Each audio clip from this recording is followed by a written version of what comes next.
এটা ହଣ୍ଟର ବୟସ ମାନେ ଫାର୍ଷ୍ଟ ଇୟର ଅଛି ରାଉଡି ବୟସ ଖାଲି ଲାଗିଛି ଚନ୍ଦ୍ରରେ 60 ରୁ 65 କେଜି ଖାଲି ପୁଟି।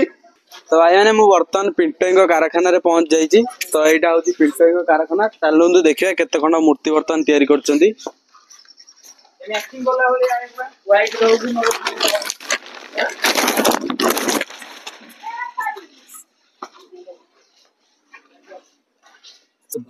ଜୟ ଜଗନ୍ନାଥ। ଜୟ ଜଗନ୍ନାଥ। କଣ ଆଉ ଗଣେଶ ପୂଜା ଜମା 4 ଦିନ ରହିଲା, ଆଉ କଣ କାମ କୋଉ ଯାଏଁ କଣ ଗଲା କୁହନ୍ତୁ? କାମ କଲର କାମ ଅଲରେଡି ସରିଯାଇଛି, ଆଉ ଖାଲି ଯାହା ରହିଛି ସଜାସଜି କାମ। ଏଇ ସବୁ ସଜାସଜି କାମ ସଇଲା ଆଉ 26 ତାରିଖରେ ସବୁ ମୂର୍ତ୍ତି ଉଠେଇବେ। ଆଉ ଏଠୁ ସବୁ 26 ତାରିଖ ଦିନ ମୂର୍ତ୍ତି ପଳେଇବ, ଆମ ପଡିଆରେ ରହିବ ଫିଲ୍ଡରେ। ତ ଆଉ କିଛି ଖାଲି ଷ୍ଟୋନ କାମ ବାକି ଅଛି, ଖାଲି ଷ୍ଟୋନ କାମ ଆଉ ଲେସ୍ ଫେସ୍ କାମ, ଫିନିସିଂ ବାସ୍ ଖାଲି ଟିକେ ଫିନିସିଂ ଖାଲି। ଆଉ ଆଚ୍ଛା, ଆମକୁ ଟିକେ ବତେଇଦେ ଟାଙ୍ଗିରେ କେତେ ଖଣ୍ଡ ମୂର୍ତ୍ତି ବର୍ତ୍ତମାନ ଯିବ? ଟାଙ୍ଗିରେ ବର୍ତ୍ତମାନ ଯିବ 5 ଖଣ୍ଡ। କୋଉ କୋଉ କ୍ଲବ? 5 ଖଣ୍ଡ। ଗୋଟେ ଅଛି ଗୋଲ୍ଡେନ ଷ୍ଟାର ଗୋଟେ, ଆଉ ଗୋଟେ ଅଛି ବଜରଙ୍ଗୀ, ଆଉ ଗୋଟେ ଅଛି ରାଉଡି, ଆଉ ଗୋଟେ ଅଛି ହଣ୍ଟର। ଏତିକି ଯିବ। ତ ଆମେ ଟିକେ ମୂର୍ତ୍ତି ଦେଖି ଆପଣ କେତେ। ଆଉ ଗୋଟେ ଅଛି ଫିଲ୍ଡରେ ହଉଛି, ସେଇଟା ହେଲା ଗ୍ୟାଙ୍ଗଷ୍ଟାର ପୁରା ବଡ ମୂର୍ତ୍ତି ସେଟା ବଡ ବ୍ୟାକଗ୍ରାଉଣ୍ଡ ସହ। ଆଚ୍ଛା, ଆମର ବର୍ତ୍ତମାନ ଏଇ କାରଖାନାରେ କେତେ ଖଣ୍ଡ ମୂର୍ତ୍ତି ଅଛି? କାରଖାନାରେ ଅଛି 10-12 ଖଣ୍ଡ ଅଛି। 10। ତ ମତେ ଟିକେ ଡିଟେଲସ ରେ କହିବେ କୋଉ କୋଉ ମୂର୍ତ୍ତି ସବୁ କୋଉ କୋଉ କ୍ଲବ ଯିବ? ମୂର୍ତ୍ତି ତ ଟାଙ୍ଗିର କହିଦେଲି, ଆଉ ସବୁ ଗାଁର ଅଛି, ସାହିର ଅଛି। ଗୋଟେ ଅଛି କାନପୁରର ଅଛି, ଆଉ ଗୋଟେ ଅଛି ଉଚ୍ଚପଦାର ଅଛି, ଆଉ ଗୋଟେ ବଣିଆ ସାହିର ଅଛି, ଆଉ ଗୋଟେ ମଠସାହିର ଅଛି। ତ ଆମେ ଡାଇରେକ୍ଟ ଦେଖିବା ଗଣେଶ କୋଉ କୋଉ ସାହିର ଅଛି ଆଉ କୋଉ କୋଉ କ୍ଲବ ର ଅଛି। ତ ଆସନ୍ତୁ ଯିବା ଦେଖିବା, ପୁରା ଷ୍ଟାର୍ଟିଂ ରୁ ପୁରା ଷ୍ଟାର୍ଟ କରିଦବା। ଆଜ୍ଞା, ଏଣ୍ଡ କରିକି ପୁରା ଏଣ୍ଡ କରିଦବା ଏପଟେ। ଆଉ ଆସନ୍ତୁ। ତ ପିଣ୍ଟୁ ଏଇଟା ହଉଛି ଫାର୍ଷ୍ଟ ହଣ୍ଟର ଷ୍ଟାର୍ଟିଂ ର। ଏଇଟା କୋଉ କ୍ଲବ ର? ଏଇଟା ହଣ୍ଟର ବୟସ ମାନେ ଫାର୍ଷ୍ଟ ଇୟର।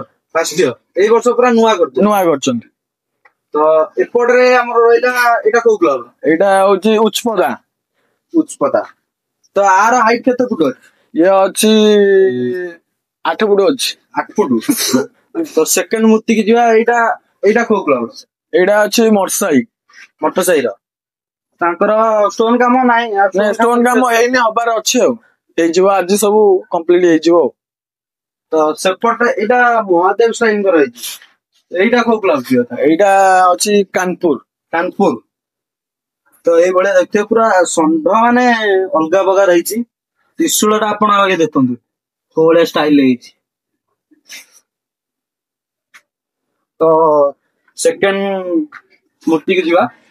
ତ ଏଇଟା ହଉଛି ପୁରା ବଜରଙ୍ଗୀ ଷ୍ଟାଇଲ ହେଇଛି ପୁରା। ଭାଇ ଏଇଟା କେତେ ଫୁଟ ହବ ଭାଇ? ଇଏ ଅଛି 10 ଫୁଟ। ଏଇଟା କୋଉ କ୍ଲବ କୁ ଯିବ? ଏଇଟା ଯିବ ବଜରଙ୍ଗୀ ବୟସ। ଆଚ୍ଛା, ଟାଙ୍ଗିର। ଆଜ୍ଞା। ତ ଏଇଟା ଅଛି ରାଉଡି ବୟସ।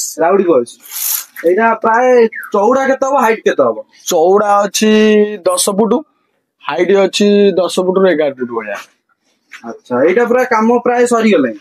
ଖାଲି ସଜାସଜି କାମ ଚାଲିଛି। ଏଇ ସବୁ ଷ୍ଟୋନ ଫୋନ ସବୁ ଲାଗିବାର ଅଛି, ଆଉ ସବୁ ତା ଡିଜାଇନ ହବାର ଅଛି। ସବୁ ଯୋଉ ଜାଗା ଲେସ୍ ଲାଗିବାର ଅଛି। ଏଇ ସବୁ ଅଳ୍ପ କିଛି କାମ ଅଛି। ଆଉ କିନ୍ତୁ କଲର କାମ ଅଲରେଡି ସରିଯାଇଛି। କଲର କାମ ଆମ ପ୍ରାୟ ସରିଗଲାଣି। ତ ଏଇଟା ହଉଛି ଆମର ପୁରା ଏଥରକ ଟ୍ରେନିଂ ବୋଧେ। ଏଇ ତ ଲାଇଟ ସିଷ୍ଟମ ଉପରେ ଅଛି। ଏଇଭଳିଆ ମଡେଲ ପୁରା କ୍ୟାଟଲଗ ଟା ଏଇଭଳିଆ ପୁରା। ଦେଖନ୍ତୁ କ୍ୟାଟଲଗ ଭଳିଆ ପୁରା ମୂର୍ତ୍ତି ପୁରା ଡିଟୋ ତିଆରି ହେଇଛି। ତ ଆହୁରି ତା ଦେହରେ ଆହୁରି ବାକି ଅଛି କିଛି କାମ। ଲାଇଟ ମୁନ ଷ୍ଟାଇଲ ହବ ପୁରା। ଆମର ଟିକେ ଲାଇଟ ଟା ଟିକେ ଦେଖେଇ ଦିଅନ୍ତୁ। ଠିକ ଅଛି, ଟିକେ ଅପେକ୍ଷା କରନ୍ତୁ ଲାଇଟ ଟା ଦେଖିବା ପାଇଁ। ଆମେ ଲାଷ୍ଟ ମୂର୍ତ୍ତି ପଳେଇବା। ଆପଣ ଯୋଉ ରକ୍ ଗଣେଶ ଟା ଅଛି ସେଇଟା ଦେଖିଦବା, ତାପରେ ଲାଇଟ ସିଷ୍ଟମ ଟା ଦେଖିବା। ଆଉ ତ ଏଇଟା ହଉଛି ଗୋଟେ ରକ୍ ଗଣେଶ। ବହୁତ କମ ଟାଇମ ରେ ତିଆରି କରାଯାଇଛି ଏଟାକୁ। ଆଉ ଏଟା ପ୍ରାୟ ମୁଁ ଦେଖୁଛି ଦୋମାଟିଆ କାମ ଏବେ ସରିଛି। ଏଟା କେତେ ଦିନ ହବ? 2 ଦିନ ଖଣ୍ଡେ ହବ। ଏଇ 2-3 ଦିନ ହବ। ଆଉ ତ ଏଇଟା ମାନେ କୋଉଠିକି ଯିବ? ଏଇଟା ବଣିଆ ସାହି ଯିବ। ବଣିଆ ସାହି। ପୁରା ମାନେ କାମ ମାନେ ବହୁତ ଶୀଘ୍ର ଏଇଟା ହେଇଛି। ବହୁତ ଶୀଘ୍ର ହେଇଛି। 1 ମାଟିଆ 2 ମାଟିଆ ଗୋଟେ ଦିନେ 1 ମାଟିଆ 2 ମାଟିଆ ପୁରା କମ୍ପ୍ଲିଟ। ବାସ୍ ଆଉ ଖାଲି କଲର କାମ ସରିବ ଆଉ। ତମେ ସେଇ ମୂର୍ତ୍ତିକୁ ଯିବା। ପୁରା ଲାଇଟ ସିଷ୍ଟମ କଣ ହେଇଛି ଦେଖିବା ଆଉ।